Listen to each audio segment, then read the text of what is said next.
London. Flooding has caused major damage and disruption in parts of the capital. Tube stations were deluged and 2 London hospitals have asked patients to stay away. Homes, roads and tube stations have been flooded, while 2 London hospitals have asked patients to stay away. It's after a month of torrential rain fell in just 3 hours in parts of the capital yesterday. Whipps Cross and Newham hospitals are continuing to experience major issues today, and firefighters have been busy taking over 1,000 calls and attending incidents like rescuing people from their cars. Here's our environment correspondent Tom Edwards. More like a river than a DLR station, this was Pudding Lane last night as nearly 2 inches of rain fell in just a few hours. This was Hampstead as water inundated roads. In Worcester Park in South London, firefighters had to rescue drivers from their cars, submerged in the floodwaters. And at Hammersmith, the drainage system was overwhelmed, sending a fountain of water into the air. At Leighton, there was also heavy flash flooding. And this was Camberwell. This was Tottenham in North London, and this is the second time in a fortnight that parts of the capital have flooded. This morning, Whipps Cross and Newham hospitals are asking patients to go to other hospitals if they can. And experts say as the climate warms, extreme weather will become more common and more severe. The amount of extreme rainfall is increasing, and what we mean by extreme rainfall is maybe the hourly rainfall, the daily total, and also the multi-day, 3-4 day total. So those are the numbers that people look at when they look at extreme rainfall.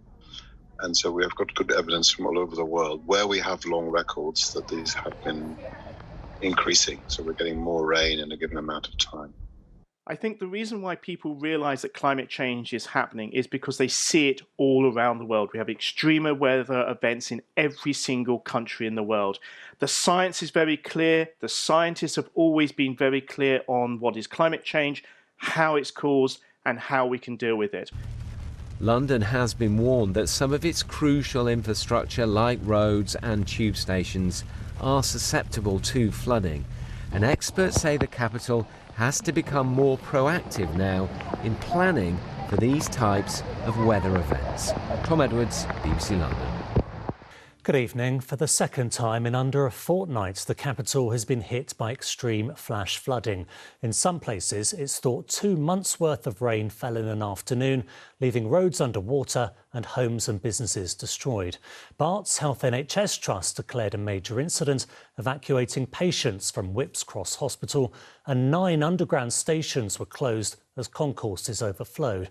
As quickly as the rain came, the roads cleared, but across the capital today, Londoners are left dealing with the damage. Our political correspondent Simon Harris reports. I can't believe this. For the second time in a fortnight, Londoners are counting the cost of a flash flood. At Clay Hall in Redbridge, the floating wheelie bins were the least of their problems. They were soon up to their ankles in filthy water inside their homes. My furniture's gone, my carpet's gone, ground floor carpet's gone. Everything in the ground floor literally is gone. My kids' toys, everything's gone. I have 2 young children. They were quite upset, they were getting upset, so it's quite difficult to see that. You know, we have a lot of elderly people who live around here as well, so you know, it was like our concern was for them as well. Where are we stuck in my car? In the next street, a mum with 7-year-old twin girls tried to escape in her 4x4, but had to abandon it and wade back to the house. I'm very angry because we start calling from 1 o'clock and the fire brigade came only about 8:30. So we was calling and I was stuck with my twins in the car as well. We little bit more, we're gonna drown. This morning, council workers were doing their best to tidy up the roads. Putting right the damage indoors will take much longer. The leader of Redbridge Council offered an explanation for why the drains couldn't cope. The debris from the flower beds was actually clogging up the drains on top. Residents who came out in their sort of wading gear, they used broom handles to actually push down the debris, and then it started flowing. It's actually the blockages on the surface that supplemented the problem. Once again, the floods disrupted the capital's transport system. A torrent of water poured through Pudding Mill Lane DLR station. Main roads became submerged. This was Hackney. Driving along the A40 at the height of the downpour was treacherous. Parts of the North Circular were impassable, and inevitably some drivers got stuck. At Hackney Wick, canoes are a familiar sight, but normally only on the canal. I had to wade through it, yeah. I was basically cut off from my house by it, so I basically resolved to wade through it myself, which was a low point. In Walthamstow, fire crews helped pump out water at Whipps Cross Hospital, where the local health trust declared what it called a major incident. Around 100 patients had to be moved, some to other hospitals. Ambulances were diverted away from Whipps Cross, and all planned surgery and outpatient appointments were cancelled. It wasn't just Walthamstow's hospital that was flooded. Nearby roads and homes were also hit by the deluge. I live on the ground floor flat, so I'm currently homeless. The whole flat is wrecked. That was the painful reality for many Londoners today, as their lives were turned upside down by a summer storm. An extreme weather event, the like of which is becoming all too common. Simon Harris, ITV News, Hackney Wick. Well, as Simon just said, in the last 2 weeks, the capital has seen 2 flash floods and a heat wave so unprecedented it resulted in the UK's first amber heat warning. The extreme weather has, of course, prompted questions. Why is this happening? Is it going to happen more often? And perhaps most importantly, is London prepared? Sally has more. They are not the images we want to get used to, but 2 floods in 2 weeks raises many questions. Now, this radar shows the intensity of the rain that hit the capital yesterday. Slow-moving storms falling on built-up areas was simply overwhelming, and the amount of rainfall is staggering. The average rainfall for Greater London in July is 47 millimetres, but yesterday the Met Office recorded 42 millimetres at St James's Park, so that's nearly a month's worth of rain.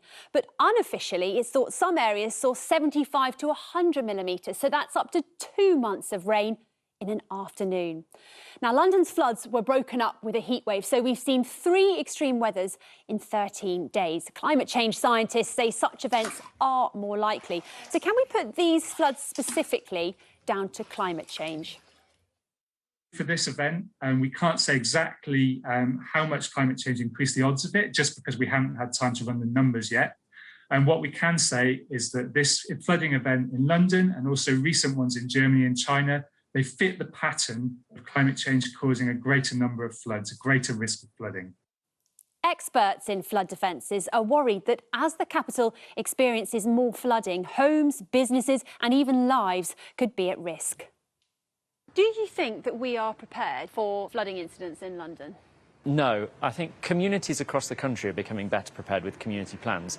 But in London, it's a really different ballgame because we've literally paved over everything. So in a short space of time when there's heavy rain, there's nowhere for the water to go. It overwhelms the sewers. So surface water will become more and more of an issue, especially as the climate's changing. So if in the future we do see more flooding, we need to know what to do. And the fire brigade, often first on the scene, have this advice.